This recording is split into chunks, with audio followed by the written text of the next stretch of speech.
Bonjour à tous et bienvenue sur RTI 1. Vous regardez le 6h30, le tout premier point d'information de ce lundi 24 juillet 2023. On se rend directement à Yamoussoukro où se tenait hier dimanche une séance plénière du Sénat dirigée par son président Jano Ahoussou-Kouadio. La rencontre était relative au projet de loi portant révision de la Constitution. C'est à 91 pour et 4 contre que la Chambre haute du Parlement ivoirien s'est prononcée sur la question. Tous les détails dans ce reportage réalisé par Kader Sogodogo. Un dimanche qui est loin d'être un jour de repos pour le président du Sénat, Jano Ahoussou-Kouadio, et ses hommes. La séance est ouverte. Ils sont réunis en séance plénière pour se prononcer sur le projet de révision de la Constitution. Sur 95 sénateurs votants, 91 se prononcent en faveur de la révision et 4 contre. Jano Ahoussou-Kouadio, à l'issue du vote, salue l'action de l'opposition. Nous voulons saluer particulièrement l'esprit qui a présidé aux travaux du Sénat, d'autant plus que l'opposition, à travers le groupe parlementaire PDCI-RDA, a contribué positivement à l'adoption du texte. Le porte-parole du groupe parlementaire a appelé à voter le texte. Nous saluons l'opposition au Sénat, qui est une opposition responsable, qui travaille dans l'intérêt de la Côte d'Ivoire. C'est là ma grande satisfaction. Benjamin des institutions, le Sénat saura toujours mettre en avant sa sagesse. Quand c'est pas bon, l'objectivité intellectuelle appelle, dans un ton apaisé, un ton respectueux, à dire ce qu'il y a à dire. Le mardi 25 juillet 2023, dès 10h à Abidjan, le Parlement se réunira en congrès pour l'adoption définitive du projet de révision constitutionnelle, la dernière étape avant sa promulgation. On parle maintenant de la CEI, la Commission électorale indépendante, avec la période de réception des dossiers de candidature pour les élections des conseillers régionaux et des conseillers municipaux du 2 septembre 2023 qui s'est refermée.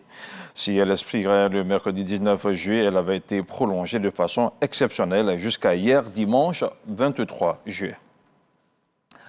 La ville de Sakassou, dans la région de Gbeke, dispose désormais d'un commissariat de police. Ce nouveau pôle de la sécurité dans la région a été inauguré par le ministre de l'Intérieur et de la Sécurité, le général Bagondo Diomandé, qui a salué les efforts des autorités municipales de Sakassou. On regarde le compte-rendu de Charles Tato. Ce bâtiment flambant neuf, réalisé par la municipalité et mis à la disposition de la police nationale de Côte d'Ivoire, est le tout premier commissariat de police de Sakassou. Le ministre de l'Intérieur et de la Sécurité, le général de corps d'armée, Vagondo Diomandé, y a effectué en personne le déplacement pour la livraison officielle de cette infrastructure policière. Occasion donc pour le maire de la commune, donateur du bâtiment de police, et la députée de Sakassou de donner les raisons fondées de la construction de cet édifice. Le président de la République vient de nous offrir la voie qui part de Tiébissou à Sakassou, bitumée entièrement, et cette voie va continuer jusqu'à Dahomey. Alors quand la voie est praticable, que tout le monde peut venir facilement, il faut faire attention.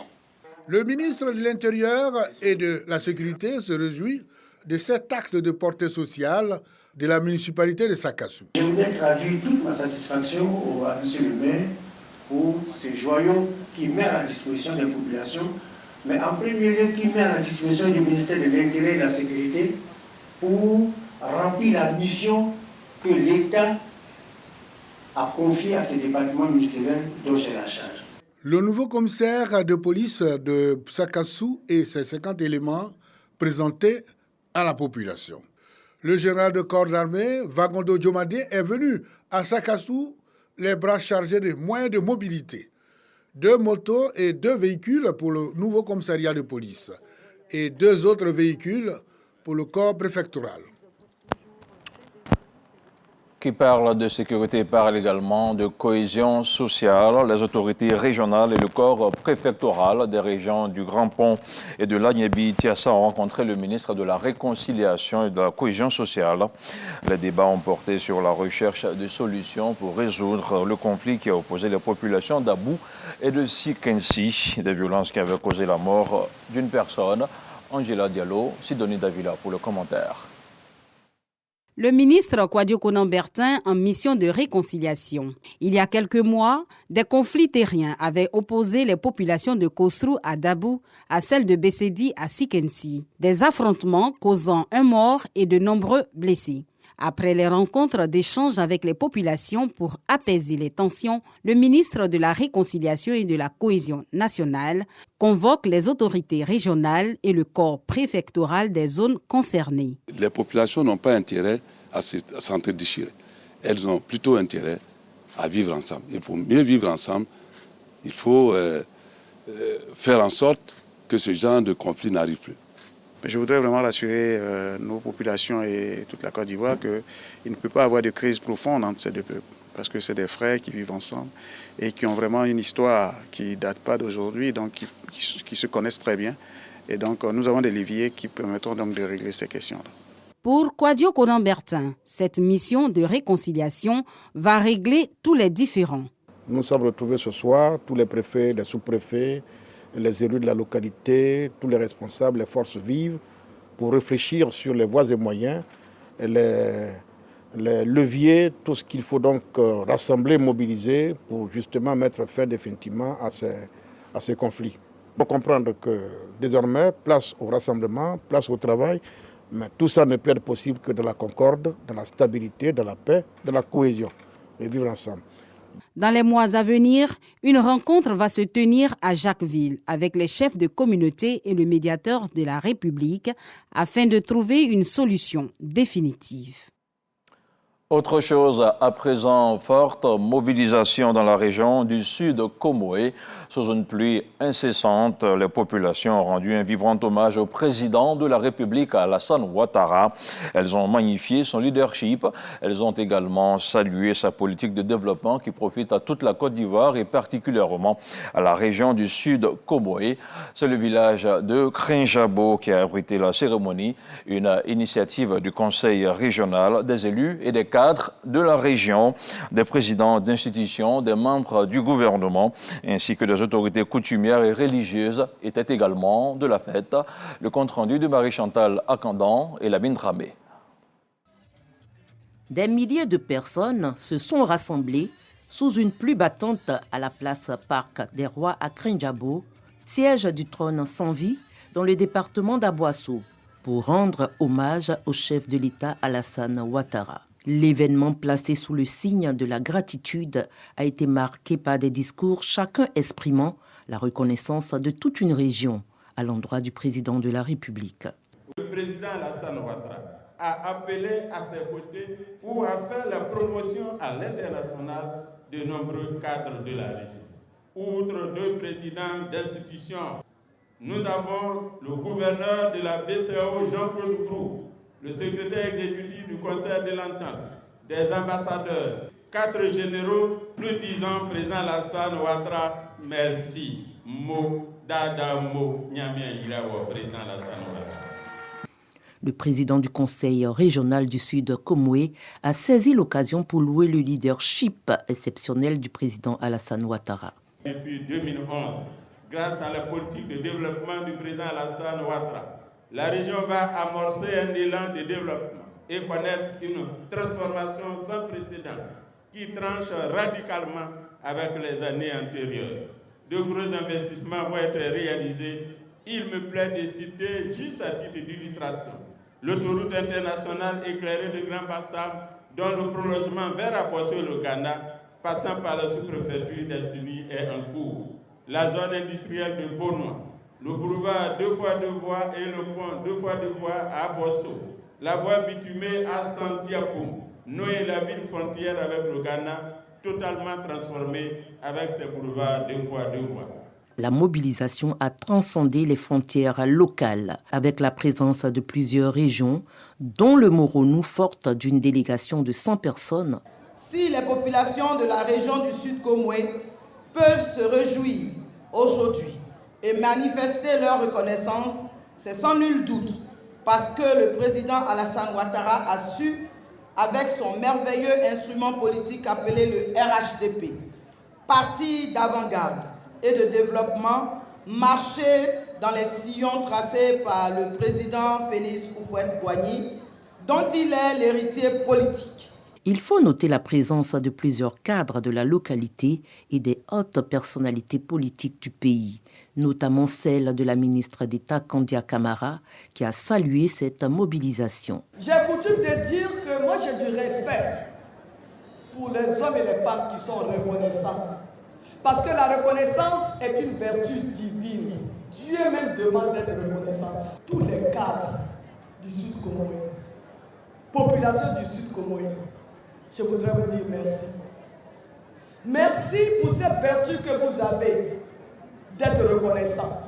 Le ministre d'État Téné Birahima Ouattara, représentant le patron de la cérémonie, le vice-président Tiemoko Eliette Kone, a en son nom remercié les populations du Sud Komoué pour leur unité et leur cohésion, considérées comme des facteurs essentiels pour le développement. Je voudrais vous exprimer les remerciements de M. le vice-président de la République de l'avoir associé à cette belle cérémonie qui donne l'occasion à tous les fils et toutes les filles du Sud Komoué de se retrouver dans un élan de solidarité parfaite pour rendre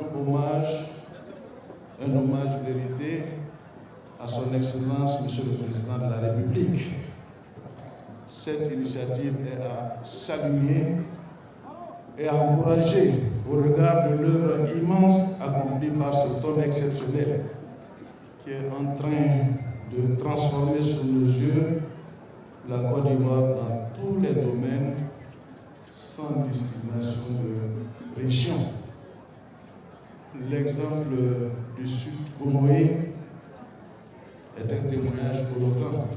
Autre tableau majeur de cette cérémonie, les dons faits au couple présidentiel, entre autres, une pirogue symbolisant le navire Ivoire, l'instrument de voyage par excellence et illustrant ainsi le Sud Komoué, voguant avec le président Alassane Ouattara vers un avenir prospère. Ce grand rassemblement a été la célébration du leadership du président qui est en train de changer le visage de la région à travers toutes les infrastructures socio-économiques initiées au profit des populations. Cette journée restera dans les mémoires comme l'un des temps forts du témoignage de la relation affective entre le Sud Komoué et le président de la République, Alassane Ouattara. Et on écoute maintenant quelques réactions de personnalités présentes à cette cérémonie d'hommage au chef de l'État, le président Alassane Ouattara, des personnalités qui sont au micro de Marie-Chantal Akandan. Beaucoup d'émotions de voir toute cette mobilisation pour rendre hommage au président de la République, pour son engagement auprès des populations et puis pour toutes les valeurs aussi que l'on retrouve, qui sont aussi bien sûr portées par la culture autour de nos régions. L'œuvre de développement entreprise par le président touche toute la Côte d'Ivoire, mais ici dans le Sud Komoué, nous sommes particulièrement fiers des réalisations du président de la République. Il n'y a qu'à prendre la route de Bassam jusqu'à Noé pour voir que le président a complètement transformé le Sud Komoué.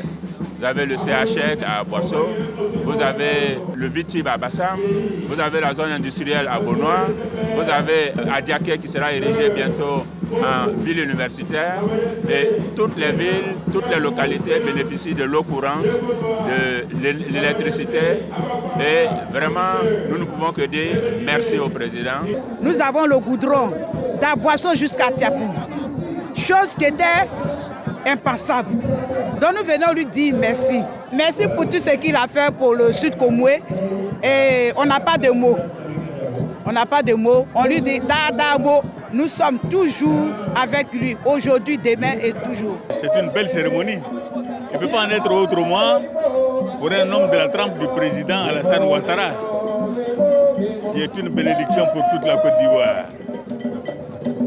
Vive ce président, vive la Côte d'Ivoire. Et nous pouvons aujourd'hui considérer que si le président Houphouët a été le père de l'indépendance, le président Alassane Ouattara est le père de la nation ivoirienne. Avec le monde là, le Sud Comore est avec Alassane Ouattara. Le Sud Comore est avec le président de la République. À cause de la route du développement, nous pouvons évacuer nos produits, nous pouvons vendre facilement. Des populations qui saluent en un mot le leadership du président Alassane Ouattara. Dans l'actualité internationale au Soudan, 9 personnes, dont 4 soldats, sont mortes dimanche soir dans le crash d'un avion civil à l'aéroport du Port-Soudan dans l'est du pays. Je rappelle que la zone est épargnée par la guerre qui fait rage depuis le 15 avril dernier entre les généraux au pouvoir. Un enfant a survécu dans le crash de cet avion civil, un Antonov, dans cet aéroport, le seul en fonctionnement du pays où la guerre a fait près de 4000 morts et plus de 3,3 millions de personnes déplacées et réfugiées, précise le communiqué de l'armée soudanaise. Et puis au Mali, l'organisation Human Rights Watch dénonce de nouvelles atrocités commises par des soldats et des hommes présumés de Wagner, 10 jours après avoir publié un rapport sur les violences commises par les groupes terroristes au Mali. L'organisation de défense des droits humains documente cette fois-ci de nouveaux cas d'exactions commises par l'armée malienne et des supplétifs de l'armée russe. Human Rights Watch interpelle l'Union africaine et la CEDEAO. Elle leur demande d'accroître la pression sur les autorités maliennes pour qu'elles mettent fin aux graves abus commis par les forces armées maliennes et les présumés combattants affiliés au groupe Wagner. Merci de regarder RTI 1. Restez avec nous. L'info continue et moi je vous dis à demain.